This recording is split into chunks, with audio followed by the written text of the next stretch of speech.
नमस्कार, good afternoon, आप सबका स्वागत है। और मैं सबसे पहले अनुरोध करूंगा कर्नल सोफिया कुरैशी से कि वो आपको आज तड़के सवेरे से हुई घटनाओं से अवगत कराएं। Colonel Qureshi. Thank you sir. नमस्कार। 8 से 9 मई 2025 की मध्य रात्रि को पाकिस्तानी सेना ने सैन्य बुनियादी ढांचे को निशाना बनाने के इरादे से पूरी पश्चिमी सेना पर भारतीय वायु क्षेत्र का कई बार उल्लंघन किया। यही नहीं बल्कि पाकिस्तानी सेना ने नियंत्रण रेखा पर भारी कैलिबर वाले हथियारों से गोलीबारी भी की। अंतर्राष्ट्रीय सीमा और नियंत्रण रेखा पर लेह से लेकर सरक्रीक तक 36 स्थानों पर 300 से 400 लगभग ड्रोनों का इस्तेमाल घुसपैठ का प्रयास करने के लिए किया गया।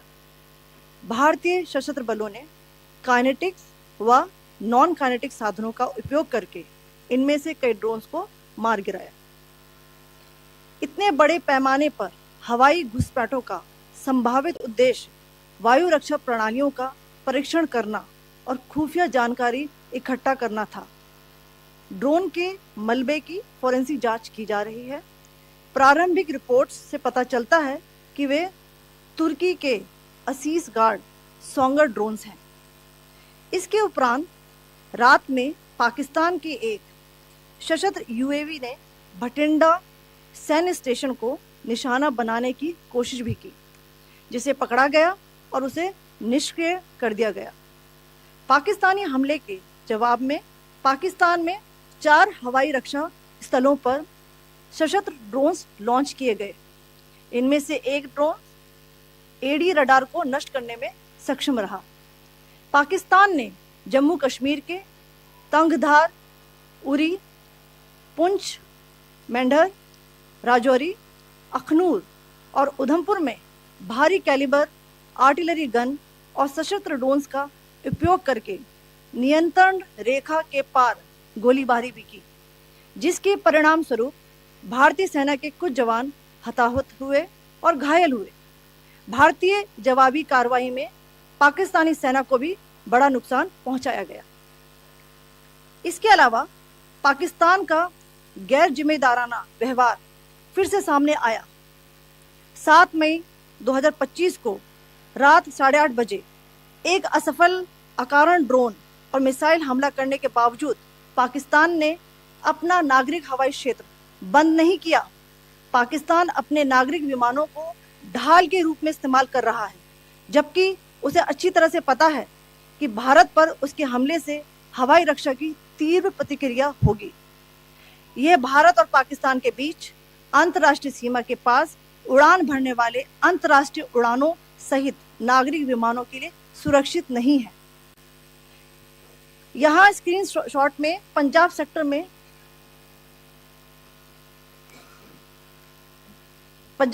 में हाई एयर डिफेंस अलर्ट स्थिति के दौरान एप्लीकेशन फ्लाइट रडार 24 का डेटा दिखाया गया है। जैसा कि आप देख रहे हैं यहाँ पर भारतीय पक्ष का हवाई क्षेत्र घोषित बंद के कारण नागरिक हवाई यातायात से पूरी तरह से रहित है। कराची और लाहौर के बीच के हवाई अड्डे मार्ग पर नागरिक एयरलाइंस उड़ान भर रही है। हाई अलर्ट किया गया है विमान फ्लाइनेस एविएशन का एयरबस 320, जैसा कि आप यहां देख रहे हैं, जो कि शाम को 5:50 बजे दमम से शुरू हुआ और रात को 9:10 बजे लाहौर में उतरा। ये सारा डिटेल्स आप यहां देख रहे हैं, ये डिटेल्स यहां लिखा हुआ है। Can you see this?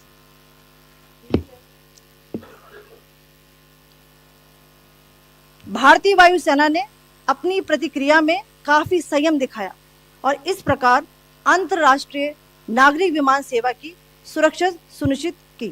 धन्यवाद। जय Hind. So, good afternoon to you all.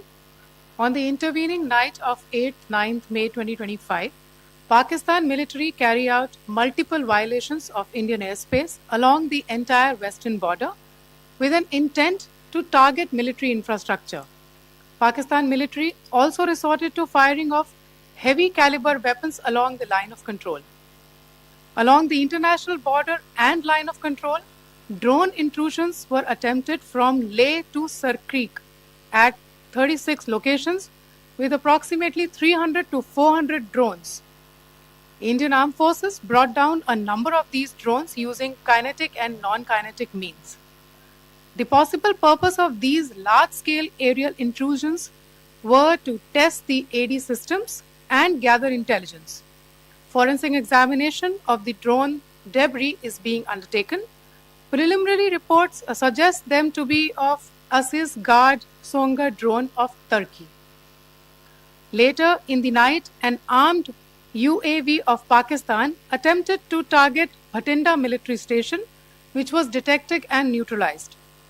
In response to the Pakistani attack, armed drones were launched at 4 air defense sites in Pakistan. One of the drones was able to destroy an AD radar. Pakistan also carried out artillery shelling across the line of control using heavy caliber artillery guns and armed drones at Tangdhar, Uri, Poonch, Mendhar, Rajouri, Akhnur, and Udhampur in Jammu and Kashmir area, which resulted in some losses and injuries to Indian Army personnel. Pakistan Army also suffered major losses in Indian retaliatory fire. Additionally, Pakistan's irresponsible behavior again came to fore. Pakistan did not close its civil airspace despite it launching a failed unprovoked drone and missile attack on 7th May at 8:30 hours in the evening. Pakistan is using civil airliners as a shield, knowing fully well that its attack on India would elicit a swift air defense response. This is not safe for the unsuspecting civil airliners, including the international flights which were flying near IB between India and Pakistan. The screenshot we just showed and we shall share with you, it shows the data of the application Flight Radar 24 during a high air defense alert situation in the Punjab sector. As you have seen, the airspace on the Indian side is absolutely devoid of civil air traffic due to our declared closure.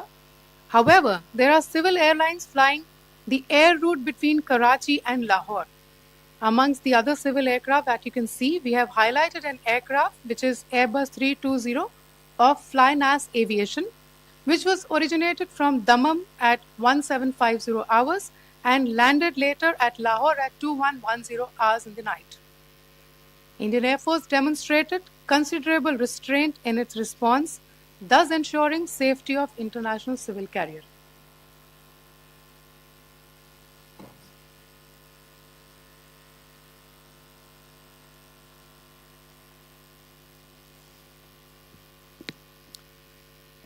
Thank you, Colonel Qureshi, Wing Commander Singh. I have just a few points to share in addition. कल रात की पाकिस्तानी सेना की कायरतापूर्ण गतिविधियों से आपको colonel Qureshi और विंग कमांडर सिंह ने पहले ही अवगत करा दिया गया है.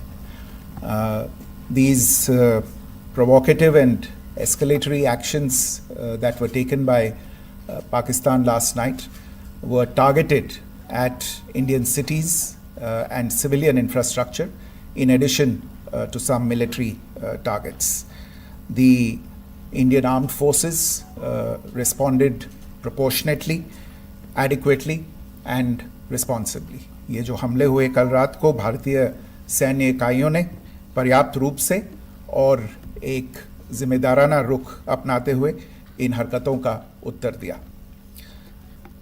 What I want to underline is that the official and blatantly farcical denial of these attacks that Pakistan carried out by the Pakistani state machinery is yet another example of their duplicity and the new depths that they are plumbing in their quest for disinformation. The other point in the same vein is Pakistani claims that they did not target or attack any religious places. You would recall that yesterday I shared with you an incident related to the attack on a Gurdwara in Poonch, Instead of owning up to these attacks, Pakistan made the preposterous and outrageous claim that it was the Indian Armed Forces and the Indian Air Force that was targeting cities like Amritsar and trying to put the blame on Pakistan. This is nothing but a desperate attempt by Pakistan to disown its acts of aggression, but it is also true to type in its effort to deceive and mislead the world. It will not succeed. The Gurdwara in Poonch in particular was attacked by Pakistan, and some local members of the Sikh community, including a Ragi of the Gurdwara, lost their lives in this incident, as I shared yesterday. TV पर आप इस हमले के चित्र देख सकते हैं. In addition, that we would attack our own cities is the kind of deranged fantasy that only the Pakistani state can come up with. Perhaps they do it because they are well versed in such action, as their history would show. The last point I wanted to make this evening is again this disinformation that is coming from Pakistan about India targeting the Nankana Sahib Gurdwara through a drone attack. This is again yet another blatant lie and part of Pakistan's disinformation campaign. As we saw in the Pahalgam attack, Pakistan is again trying desperately to impart a communal hue to the situation with an intention to create discord. Again, we are not surprised. India's steadfast unity in itself is a challenge to Pakistan. Let me stop there. I have time only for a few questions and be happy to try and answer them. First, I call Siddharth. Siddharth, please. Hi, sir. I'm Siddharth from Beyond. So this way. Siddharth, behind, please. The other Siddharth. Yes. Hi, sir. I'm Siddharth from CNN News 18. Sir, I only want to know from you the status of Kartarpur corridor. Is it open or not? If you can. I think you're all aware of the situation along the entire India-Pakistan border and the areas around the line of control. In view of the existing security scenario, the services of the Kartarpur Sahib corridor have been suspended till further directions. We'll update you as and when there is a change in the situation. We have a question here. Rishabh. So, good evening, Rishabh from Times Now. So, you spoke about religious places being hit in Jammu. There's another religious place which is a Carmelite nun church that has been hit. What do you have to say about it? If you can explain that to us. Yeah, actually, we do have some information about this extremely regrettable and condemnable incident. During heavy shelling across the line of control in the early morning of 7th May, a shell fired from Pakistan landed just behind the Christ School run by the Carmelites of Mary Immaculate congregation in Poonch.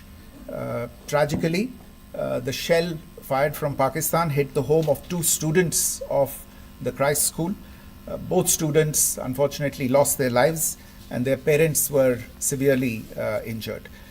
Another Pakistani shell struck a Christian convent of nuns belonging to the congregation of the Mother of Carmel, damaging water tanks and destroying solar panel infrastructure.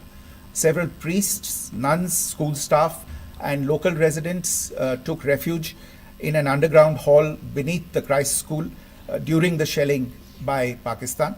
The school happened to be closed at the time, fortunately. Otherwise, more losses would have occurred. Again, we have seen the Pakistani side targeting and shelling places of worship with a particular design. This includes gurdwaras, these convents and temples. This is a new low even for Pakistan. You have a question here, Pranay. Sir, Pranay Upadhyay, Amar Ujala se. Sir, कल आपने इसी podium से पाकिस्तान के IMF bailout को लेकर और Indus water treaty को लेकर जो टिप्पणी की थी, उसकी पाकिस्तान में काफ़ी तीखी प्रतिक्रिया भी आई, और उसके बाद हमने देखा कि पाकिस्तान की तरफ से किस तरीके से लेह से लेकर भुज तक पूरी बॉर्डर के ऊपर जो इन्वेजन था वो किया गया। मौजूदा सिचुएशन के अंदर पाकिस्तान के बेलआउट पैकेज को लेकर और पाकिस्तान के इन अटेम्प्ट्स को लेकर आपका क्या असेसमेंट है? और दूसरा ये भी जानना चाहेंगे कि पाकिस्तान की तरफ से ये जो अटेम्प्ट किया गया था उसका भारत ने अभी तक उस तरीके का कोई जवाब नहीं दिया गया है, तो क्या भारत इसका जवाब देगा जो कार्रवाई हुई है बीते 24 घंटों में? देखिए प्रणय, जहाँ तक इंडस वाटर्स ट्रीटी का सवाल है, मैंने कल विस्तार से उसके बारे में इसकी चर्चा की है। Indus waters treaty is in abeyance and as such I have nothing further to add to the decision that was announced by the Cabinet Committee on Security. जहाँ तक IMF bailout का सवाल है, आपको ज्ञान होगा कि IMF की आज मीटिंग हो रही है। हम वहाँ पे अपना पक्ष रखेंगे और जो हमारा मत है इन चीज़ों को लेके वहाँ पे साझा करेंगे दूसरे मेंबर्स के साथ। ये बोर्ड पे निर्भर है कि वहाँ पे क्या निर्णय होता है। और जहाँ तक जो कार्रवाई हुई है उसका जवाब देने का जो आपने जो प्रश्न उठाया है, जो आज ब्रीफिंग हुई है, जो आपको सूचना मिली है, मैंने भी कहा है कि जो आज सवेरे तड़के सवेरे जो गतिविधियां हुई, भारत ने उनका एक जिम्मेदाराना पूर्ण तरीके से और एक पर्याप्त तरीके से उसका जवाब दे दिया है। सिद्धांत। Hi sir, Siddhant from Vion. Sir, the External Affairs Minister has spoken to many of his counterparts around the world. Yesterday he spoke to the US Secretary of State Marco Rubio. So what were the key areas of conversations during that call? Yes, the minister had a conversation with the US Secretary of State. As you can imagine, the focus of discussions was the terrorist attack in Pahalgam and the response that India mounted after that on the 7th of May. The Secretary of State shared his thoughts on these developments with the minister. The minister deeply appreciated the US's commitment to work with India in the fight against terrorism, and he also underlined the targeted measures that India had taken in connection with Operation Sindoor. The minister also underlined that India would firmly counter any attempts at escalation from there. But in follow-up to that, as you are aware, there have been a number of other conversations. The minister had a conversation with the UK Foreign Secretary, David Lammy, today. There too, the discussion centered around countering terrorism, for which there must be zero tolerance. And I understand just a short while ago, the External Affairs Minister has also spoken to the Foreign Minister of Norway, Espen Barth Eide, which was also focused on recent developments stemming from the terrorist act in Pahalgam. One last question, Sudhi. Sir, Foreign Secretary, thank you for doing this. Sudhi Ranjan from Bloomberg.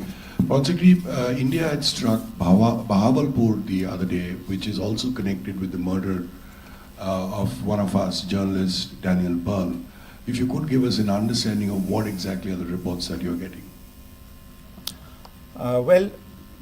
You're right. Bahawalpur is the headquarters of the Jaish-e-Mohammed terrorist group that is proscribed by the United Nations. Its leader, Maulana Masood Azhar, is a proscribed individual.